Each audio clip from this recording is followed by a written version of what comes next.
ciertamente se hará de la manera que yo he pensado, y será confirmado como lo he determinado, que quebrantaré al asirio en mi tierra, y en mis montes lo hollaré, y el yugo será apartado de ellos, y su carga será quitada de su hombro. Este es el consejo que está acordado sobre toda la tierra, y esta la mano extendida sobre todas las naciones, porque Jehová de los ejércitos lo ha determinado, y ¿quién podrá impedirlo? Y su mano extendida, ¿quién la hará retroceder? Impresionante. Quiero tener unas palabras de oración antes de empezar. Señor, gracias porque tu mano de poder está extendida para bien sobre tus hijos. Gracias porque tu mano de poder está extendida para salvación sobre este mundo. Por eso en esta hora, asístenos con tu Espíritu Santo, porque para esto, ¿quién es suficiente? Nos ponemos en tus manos. En el nombre de Jesús. Amén. Saben, la historia de este mundo es una historia muy triste. Y usted tal vez puede decir, bueno, ya empezaste el tema y estás hablando de cosas tristes. Nosotros venimos de una semana triste, venimos una semana con problemas, venimos una semana con dificultades. Y tú me vienes a decir que la semana tuya fue más triste que la mía. ¿O acaso me preguntas, no sé yo que este mundo ya es un mundo triste? Sabes, a veces se nos olvida que este mundo es un mundo triste. La historia de este mundo es una historia desesperada. Yo, cuando pienso en esto que estoy hablando, siempre me vienen dos ilustraciones a la mente. Una es una película de horror. Te dice, pero estás apretando. Si yo te digo que la historia de este mundo es una historia de horror, me estoy quedando corto. La otra ilustración es como cuando usted está en una pesadilla. Tú estás en una pesadilla y en el mismo sueño, a veces tú dices, tengo que despertar. Tengo que despertar. Porque lo que se ha vivido en este mundo a lo largo de la historia de este mundo es terrible. ¿Saben? Nosotros no somos capaces de valorar la influencia y el poder del mal cuando no nos toca a nuestra vida. Por ejemplo, la historia de Job. Dios le dice a Satanás, ¿de dónde vienes? Y él dice, no, yo vengo de merodear la tierra. Y Dios le dice, pero tú no entiendes que Job... Sí, claro, tú no te das cuenta que Job te sirve porque todo le va bien. Job no entendió el sufrimiento hasta que, como la segunda parte, el diablo mismo le dice, tócalo a él. Sí, él sufrió la muerte de sus hijos, sufrió la pérdida de todas sus cosas, pero cuando más Job pudo entender el sufrimiento de este mundo fue cuando él fue tocado. Y nosotros nos olvidamos de Dios con mucha facilidad.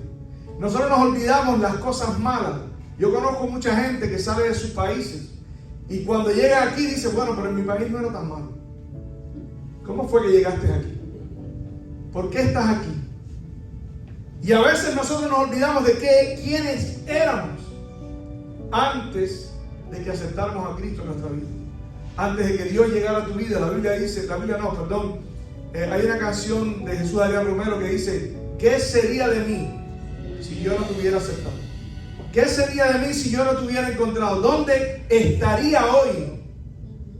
Y yo a veces me hago esa pregunta, ¿dónde estaría hoy? Pero la historia de este mundo es triste, la historia de las guerras. ¿Sabes? Vivimos en la edad moderna y pensamos que la Primera y la Segunda Guerra Mundial fueron cosas tremendas. Pensamos que las masacres que se han hecho, y no voy a hablar de ninguna en específico porque es muy delicado, pero las masacres que se han hecho en este mundo, en esta etapa de historia moderna que nosotros conocemos, fueron gran cosa. Pero saben, la historia de este mundo, desde las conquistas de los imperios, era terrible. Hoy usted tiene una bomba en un lugar y mueren cientos de miles de personas instantáneamente. En aquel tiempo no. En aquel tiempo era 1 a 1. Entiéndame, no es que no sea más grave en este tiempo, pero en aquel tiempo las matanzas eran 1 a 1. No habían pistolas, no habían ametralladoras para matar a multitudes y usted no sentía lo que estaba pasando. Le disparé. Hoy hay personas que disparan una vez y se vician y disparan al aire. Pero cuando usted tiene que matar a alguien mirándolo a los ojos, y otro, y otro, y otro, y otro, y había personas que vivían solamente para matar a otros. Y la historia de los pueblos, los imperios, la sucesión de los imperios, el imperio egipcio, los babilónicos, los medos, los persas, y estos son los imperios de esa parte del mundo. Pero ¿qué decimos del imperio mongol? En diferentes partes del mundo, la historia del mundo está marcada por el horror de el ejercicio del poder del más fuerte. ¿Saben? No era solamente que mataban a cientos de personas, eran los que quedaban vivos. Los que quedaban vivos muchas veces, las mujeres, eran secuestradas, eran asesinadas brutalmente, eran violadas, eran esclavizados de por vida. Esa es la realidad de este mundo. Pero por ejemplo, usted hoy se sienta aquí en la iglesia y usted cree que todo está bien. Pero si vas a un hospital, el otro día estuve en el hospital porque mi mamá tuvo que ser ingresada. Cuando tú llegas a un hospital, tú vuelves a darte cuenta del mundo en que tú vives. Aquí hay personas enfermas por todas partes. Y no era solamente lo que pasaba en esos tiempos de la guerra y lo que pasaba con las mujeres. Los muertos que quedaban muchas veces creaban pandemias que arrasaban con la población que quedaba. Era terrible. Y cuando usted mira esto, se da cuenta que como que le han pasado un paño a la historia para que no nos demos cuenta de dónde estamos viviendo. Y es importante saber dónde estamos viviendo. ¿Sabes por qué es importante? Porque tú no puedes apreciar el bien del que tú disfrutas si no te acuerdas del mal del que saliste. Y hay personas que, por ejemplo, cuando hablan de los muchachos aquí, dicen, ellos tienen un teléfono, lo rompen, cogen otro, y cogen otro, y otro, no importa, y rompen el carro, y esto lo voy a botar. Y alguien dice, es que ellos no valoran lo que tienen. Pero no solo que no se les enseña, es que no tienen forma de entenderlo. Pueden escuchar el consejo del Padre y valorar, sí, pero entender lo que significa tener eso, no lo pueden. Porque si tú no viviste un tiempo en el que no lo tenías, no puedes entender en lo más profundo de tu corazón lo que significa tenerlo. Y cuando usted crece en un lugar donde tiene su comida, tiene su ropa, tiene su trabajo, se va de vacaciones, inconscientemente nos olvidamos en el mundo en el que nosotros vivimos. ¿Saben? La historia de la humanidad, para nosotros los que sabemos que Dios existe, comienza con la creación de Dios, donde creó una pareja. Y la entrada del pecado en el mundo también entró con una promesa. El hombre estaba amistado con Dios y ahora de pronto por la desobediencia se enemistó con Dios. Escuchen esto. La promesa de Dios llega entonces a nosotros diciendo, enemistad pondré entre ti y la mujer, le dice a la serpiente. En otras palabras, el hombre se convirtió en tu esclavo, pero no siempre va a ser así. Nosotros vamos a capacitar al hombre para que pueda vencer, para que el hombre mismo pueda hacer una influencia positiva para salvar a otras personas. Enemistad pondré entre ti y la mujer. Y estaban esperando un salvador. Cuando Caín nació, usted lee en la Biblia, se da cuenta que la expresión de Eva es como si ese niño fuese a ser el Salvador. Y cuando Caín nació, ellos esperaban que ese iba a ser el Salvador del mundo. Y Caín creció, nació Abel, pero la esperanza estaba puesta en Caín. Se desarrollaron, los hombres se multiplicaron, porque eso no se dice aquí porque es un telegrama, pero ellos no fueron los únicos que existían en ese tiempo. De hecho, la Biblia dice, andando el tiempo, ya ellos podían ofrecer sacrificio. Quiere decir, ya eran adultos. No adultos, pero pasando en la etapa de la juventud. Y cuando sucedió lo que sucedió, que Caín mató a su hermano y Dios desterró a Caín. Cuando Dios desterró a Caín, la esperanza de los seres que vivían en ese tiempo se desvaneció. Porque todos ellos conocían de dónde habían salido.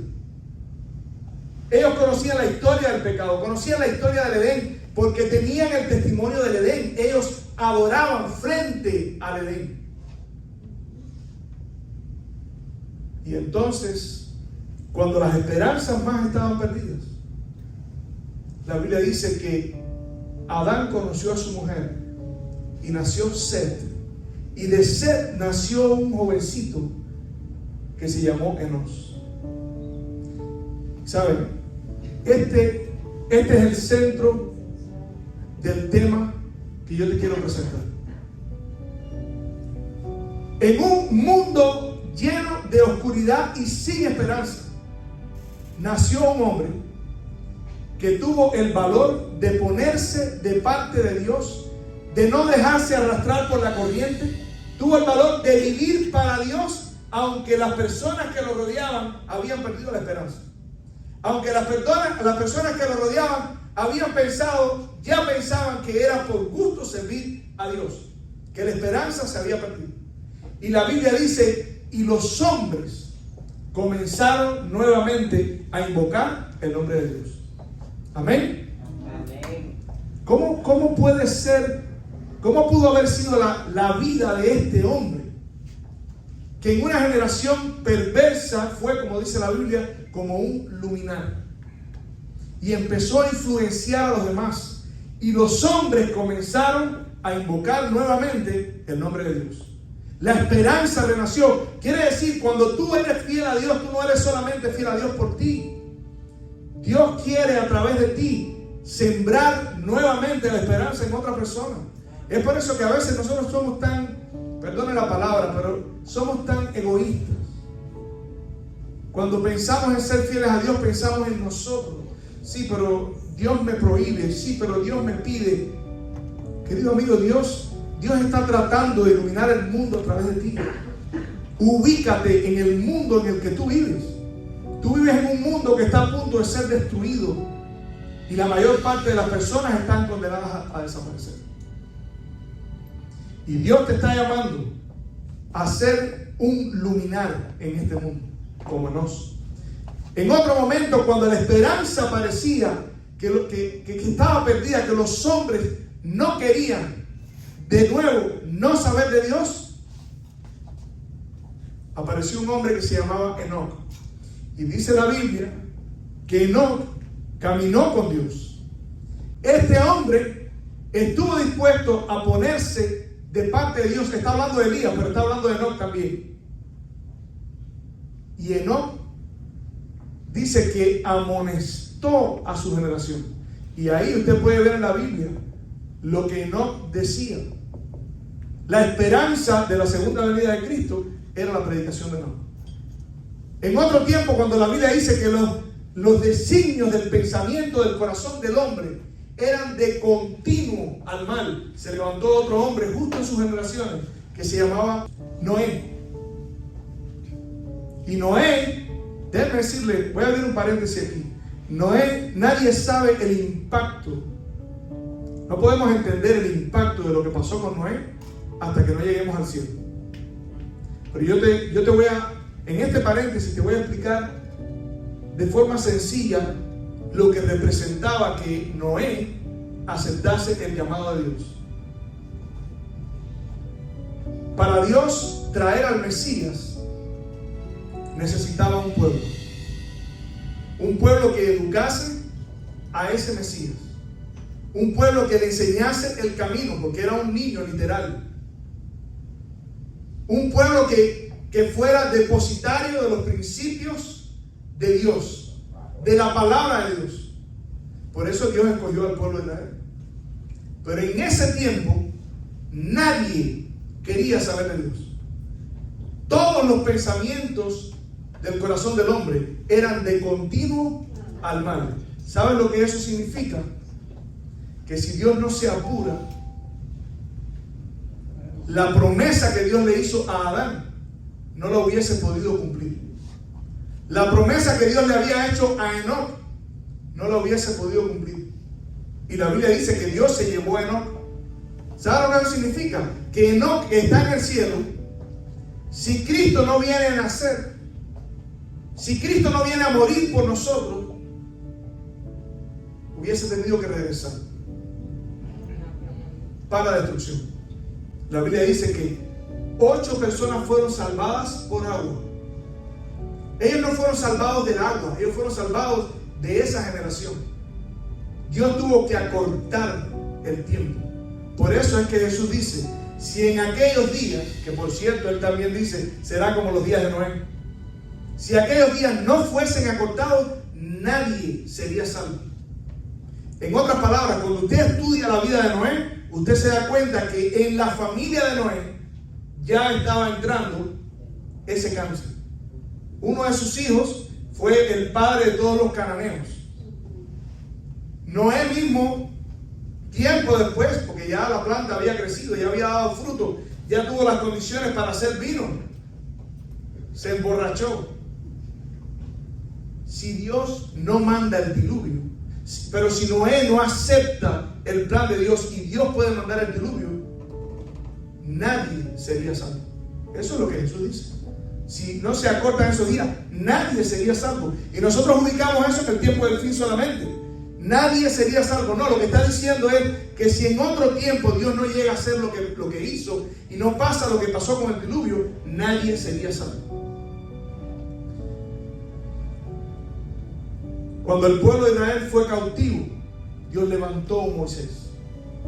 Un Moisés que dice la Biblia que se sostuvo mirando al invisible. Un Moisés que estuvo dispuesto a renunciar, dice, a ser hijo de la hija de Faraón. Y antes ser sacrificado, ser maltratado con el pueblo de Dios. Y así pasó con David. Cuando Saúl falló en su propósito, Dios levantó a David, dice, un hombre conforme al corazón de Dios. Cuando todos los reyes habían hecho todo el daño que hicieron, a un Salomón, que construyeron estatuas dentro del templo. ¿Usted quiere saber lo que Salomón construyó dentro del templo? No vaya a la historia de Salomón, vaya a la historia de Josías, donde dice que Josías se levantó y hizo una limpieza, hizo una reforma. ¿Sabes por qué? Porque es verdad que este mundo es un lugar oscuro, pero escúchame lo que te voy a decir. Dios está determinado. Dice, Dios juró. Dios impuso juramento de que este mundo no va a seguir siendo así. Dios prometió en juramento de que este problema del pecado, del dolor, del sufrimiento, va a ser erradicado. Y saben, si quieres saber lo que la Biblia dice sobre eso, puedes ir a Apocalipsis capítulo 12. Y ahí en Apocalipsis capítulo 12, el versículo 12, Dios mismo a través de Juan dice, 12:12, que hubo una batalla en el cielo. Y el dragón, la serpiente antigua, o sea, la que provocó el pecado originalmente en la tierra, había pecado antes en el cielo. Y dice, fue echado fuera. Pero la expresión de quien le da el mensaje a Juan es escalofriante. Lo que la pasamos por arriba y no la vemos a veces. Pero dice, ay de la tierra y de los moradores del mar. Porque el diablo ha descendido a vosotros con grande ira, sabiendo que tiene poco tiempo. ¿Con grande qué? Ira. Y cuando usted va a Isaías, y ahí ese es el contexto del texto que leí originalmente, Isaías capítulo 14, versículo 16, dice: se inclinarán hacia ti, hablando del diablo, se inclinarán hacia ti los que te vean, te contemplarán diciendo: es este, que escuchen la obra del diablo, es este aquel varón que hacía temblar la tierra. ¿Cómo hacía con la tierra? La hacía temblar. Dice que trastornaba los reinos, que puso al mundo como un desierto, que a sus presos nunca abrió la cárcel. ¿Sabes cómo se abrió la cárcel? Quiero invitarte a buscar Hebreos capítulo 2.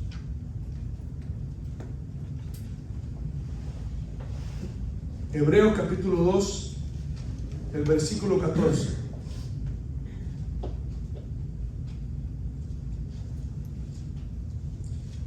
Dice allí: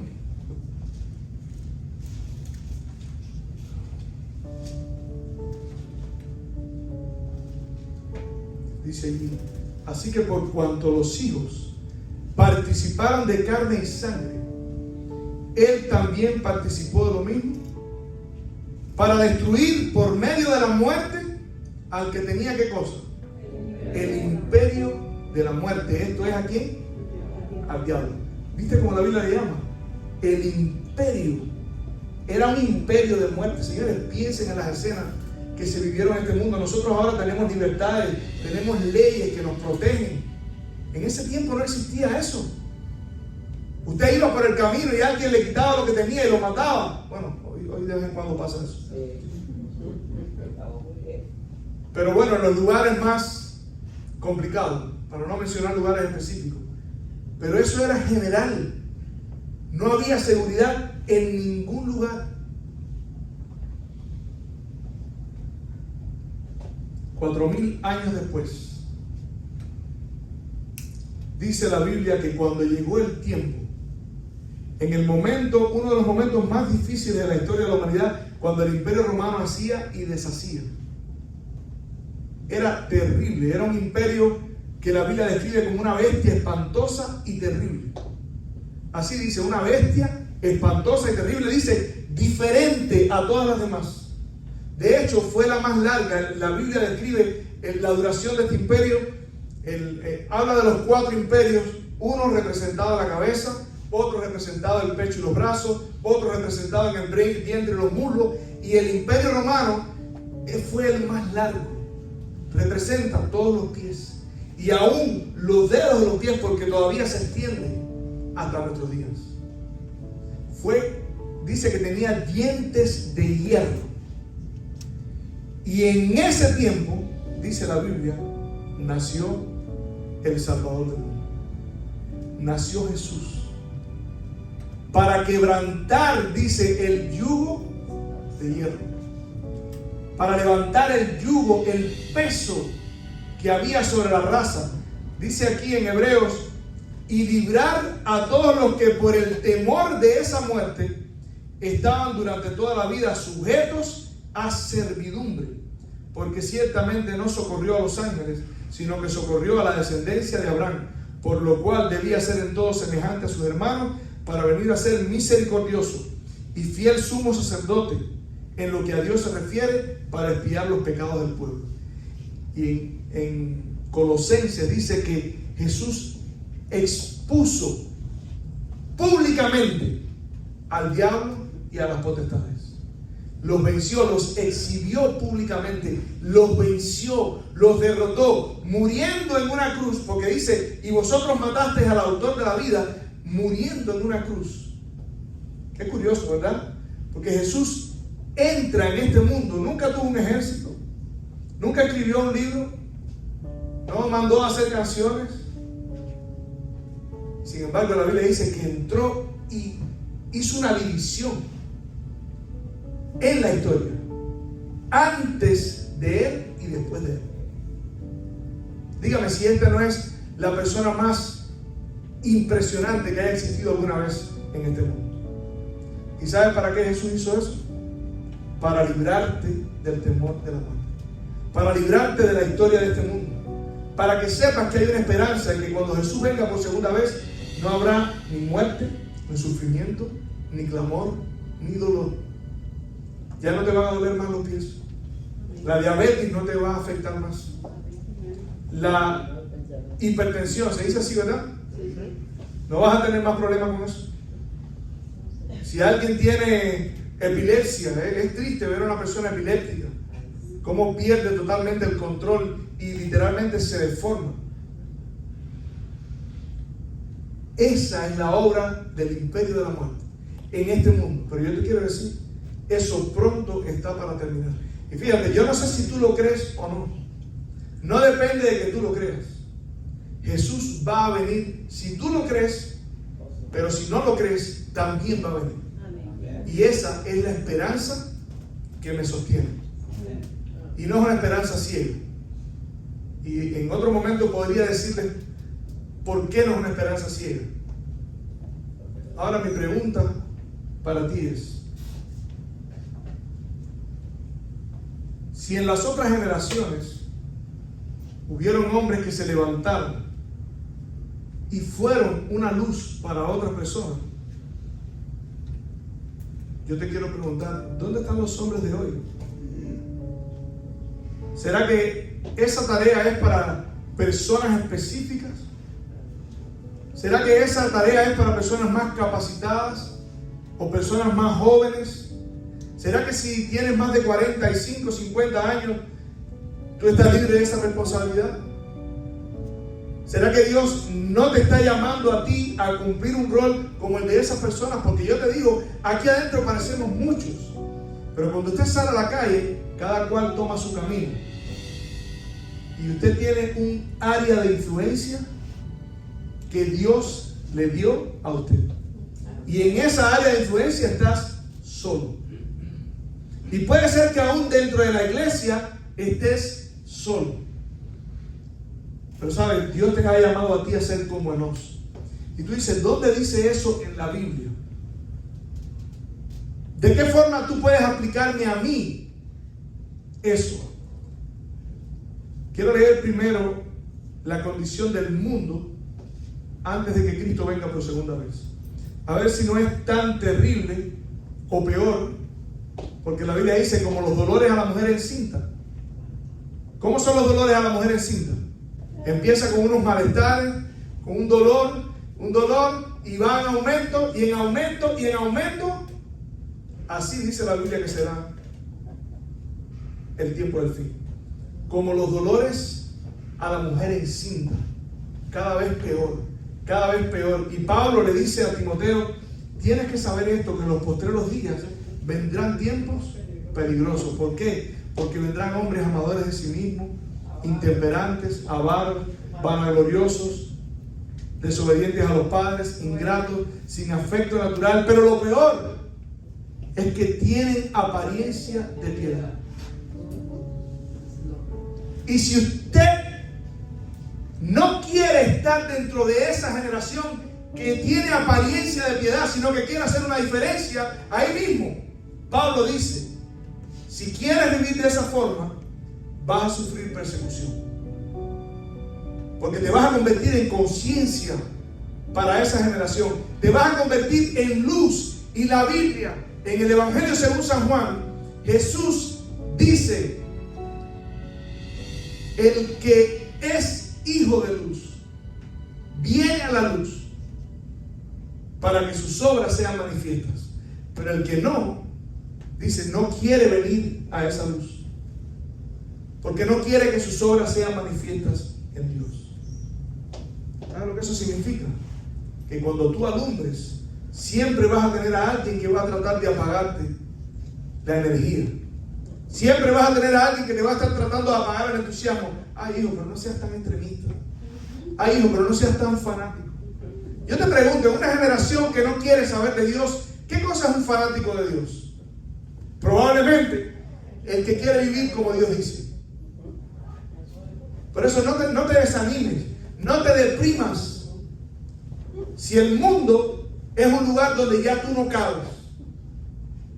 Es más, el mundo tiene que ser para ti un lugar donde ya tú no quepas. Porque Jesús dice que en el tiempo del fin, en Mateo 24, dice, oiréis de guerras y rumores de guerras. Mirad que no os turbéis, porque es necesario que todo esto acontezca, pero aún no es el fin. Porque se levantará nación contra nación, reino contra reino, y habrá hambre, pestes, terremotos en diferentes lugares. Y todo esto será principio de dolores. Principio de dolores. ¿Quién lo está diciendo? ¿Yo? No, es Jesús. Ahora la Biblia dice que justo en ese tiempo, quiero invitarte a buscar Malaquías. En Malaquías, el profeta está describiendo una situación muy parecida a la que sucedió en todos los tiempos.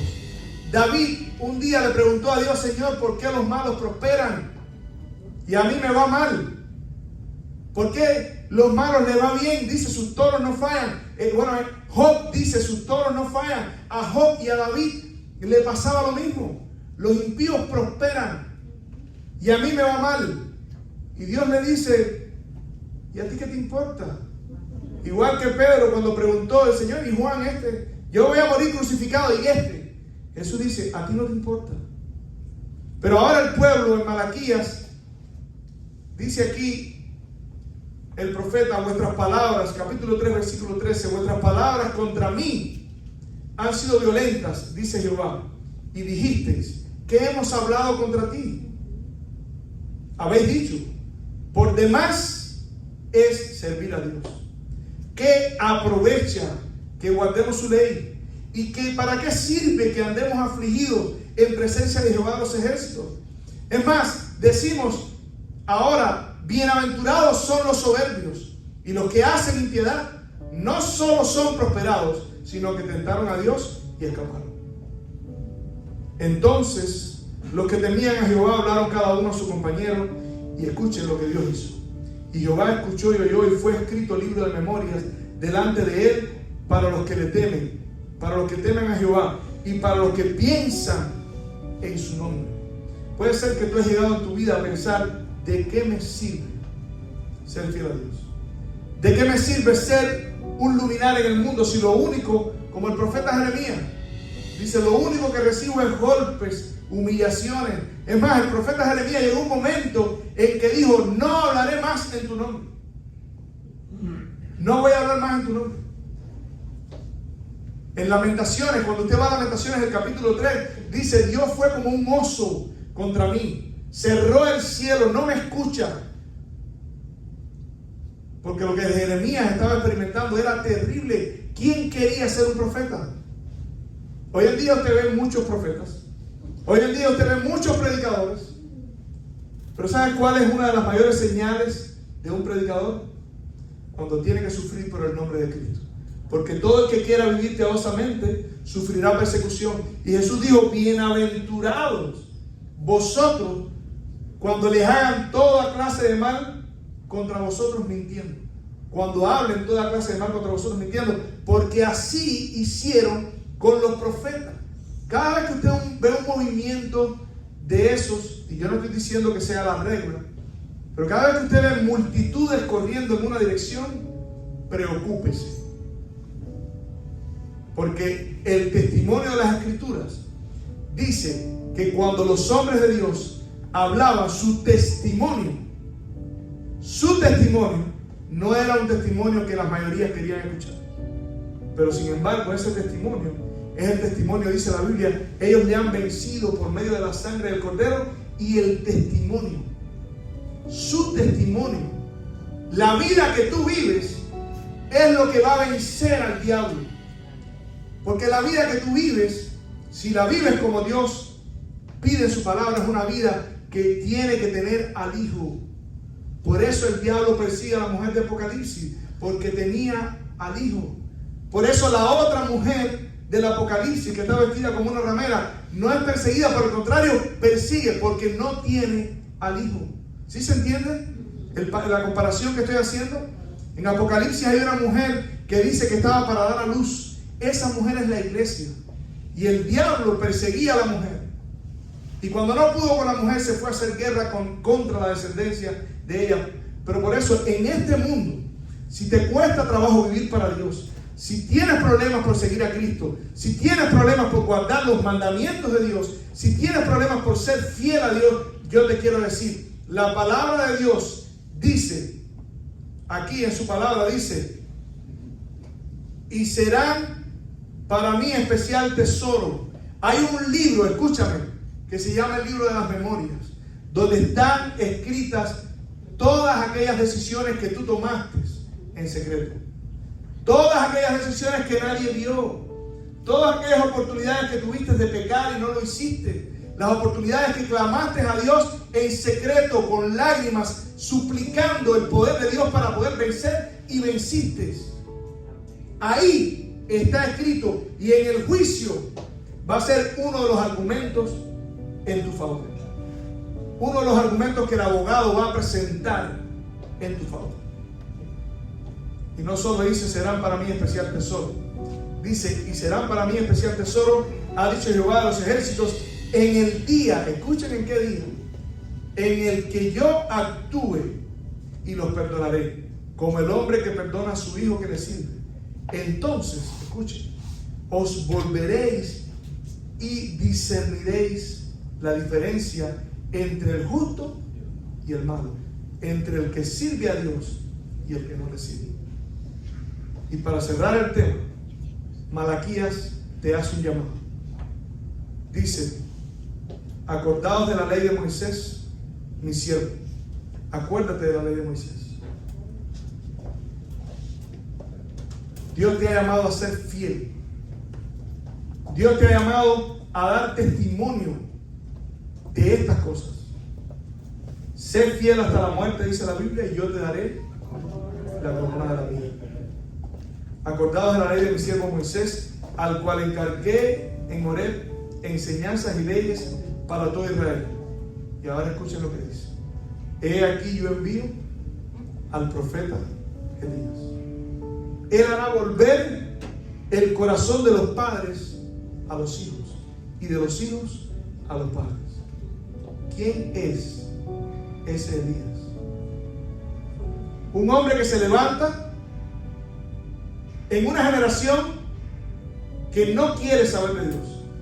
Y estoy hablando del mundo. Pero no solo del mundo, en una generación de cristianos que no quieren saber de Dios. Que quieren llamarse cristianos. Quieren llevar su nombre. Pero no quieren hacer la voluntad del Padre. Y Jesús dice, no todo el que me dice Señor, Señor, entrará en el reino de los cielos, sino el que hace la voluntad de mi Padre que está en los cielos. En aquel día muchos me dirán, Señor, ¿no profetizamos en tu nombre? Y en tu nombre hicimos muchos milagros. Y en tu nombre, y Jesús dirá, apartados de mí, hacedores de maldad, nunca os conocí. ¿Es posible que hayan cristianos solamente de nombre? Eso es lo que dice Jesús. Y los escogidos sí llevan un nombre, pero llevan un nombre en la frente. ¿Saben cuál es el nombre que llevan en la frente? Santidad a Jehová. Eso era lo que llevaba el sumo sacerdote en la frente. Una lámina de oro que decía santidad a Jehová. Ese es el sello de Dios. El carácter de Cristo impregnado en tu vida. Y Jesús dice, yo he guardado los mandamientos de mi Padre y permanezco en su amor. Si me amáis, guardad mis mandamientos. Vive para Dios. Acepta a Cristo hoy en tu vida, porque este mundo no tiene nada que ofrecer. Acepta el plan de Dios para tu vida. Dios no solamente quiere que creas. Leo, tienes que tener cuidado porque ya hemos escuchado eso otras veces. Es peligroso. No, mi hermano. La Biblia dice, no es suficiente creer. La creencia de la que habla la Biblia es una creencia que rinde el corazón a Dios y lo llama Señor. Por eso la Biblia dice, si crees en tu corazón que Dios levantó a Cristo de los muertos, crees, ¿no es cierto? Pero no se queda ahí. Dice, y si aceptas, si llamas, si confiesas que Cristo es tu Señor, entonces eres salvo. Dios no te llama a ser salvo para dejarte donde estás. Dios quiere transformar tu vida. Y vuelvo a lo que dije al principio, no es solamente por ti. Dios te está llamando a ser fiel en lo más íntimo de tu corazón, porque cuando nadie te está mirando, siempre hay alguien que te está mirando. Y no estoy hablando de Dios. Estoy hablando de esos momentos cuando usted dice, me sorprendieron. Sé fiel a Dios. Tú estás llamado a ser ese Elías. El mismo Elías que predicó en otro tiempo cuando el mal gobernaba al pueblo de Israel. Y que hizo la pregunta, ¿hasta cuándo claudicaréis entre dos pensamientos? Yo te quiero hacer un llamado. Tú me dices, pero es que yo tengo muchos años ya. Pero es que yo no tengo fuerza, pero es que yo estoy enfermo. Yo le dije a un amigo mío ayer que me escribió, por cierto, hoy fue en la madrugada, a eso de las 5:30, ya yo estaba despierto, y yo le dije, si vivo, vivo para Dios. Si muero, muero para Dios. Si vivo, hablo para Dios. Si muero, hablo para Dios. Que tu vida sea la que hable. Que tu ejemplo, que tu testimonio motive a otras personas a seguir a Jesucristo. Si Dios es Dios, es el mensaje de Elías. Sigue. Es tiempo de parar de tener un corazón dividido. Es tiempo de parar de decirle a Dios esto sí y aquello no. Y por supuesto, mi mensaje es para todos, pero no es un mensaje, no estoy obligando a nadie. Porque al final tú te vas a quedar solo y tú tienes que tomar una decisión. ¿A quién vas a servir? ¿Qué vas a hacer con tu vida? ¿Vas a brillar como brillaron todos estos hombres? ¿Como brilló Jesús? ¿O sencillamente te vas a dejar arrastrar por la corriente de este mundo? Yo te quiero preguntar. Yo sé que si yo hago un llamado directo, puede ser que alguien se sienta comprometido a levantarse. Pero esto es tan serio que yo no quiero que tú te sientas comprometido a levantarte. Yo quiero dejar un tiempo para que tú decidas en tu corazón, Señor, no quiero que pase este momento. Y es ahora. Tú le puedes decir a Dios ahora, Señor, estas son verdades que he puesto a un lado, tal vez por la influencia de los que me rodean, tal vez porque he visto que hay líderes de iglesia que viven de esta forma, de la otra y de la otra, y dije, bueno, si ellos son los líderes, al final, ¿qué queda para mí? Y yo te quiero decir, Dios te está llamando para que el líder no sea el líder, sino a quien Dios llama líder. Y un líder es una persona que cuando pasa deja una huella. Si tú vives para Dios, si tú estás serio en servir a Dios, Dios te está llamando a dejar una huella en tu familia, en tus amigos, en tu esposa, en tu esposo. Señores, tenemos que parar de vivir a medias, de tener un cristianismo a medias. Y es bueno venir aquí porque aquí conocemos a los hermanos, nos abrazamos, no nos vimos, nos queremos. Eso está bien. Pero el propósito primario por el que nosotros venimos a este lugar es para aprender qué es lo que Dios quiere que aprendamos, valga la redundancia, para ser salvo y ayudar a salvar a otras personas. Dios invirtió el cielo, todo lo que se podía invertir. Mi pregunta es, ¿qué responderás a la pregunta, ¿hasta cuándo vas a tener tu corazón dividido?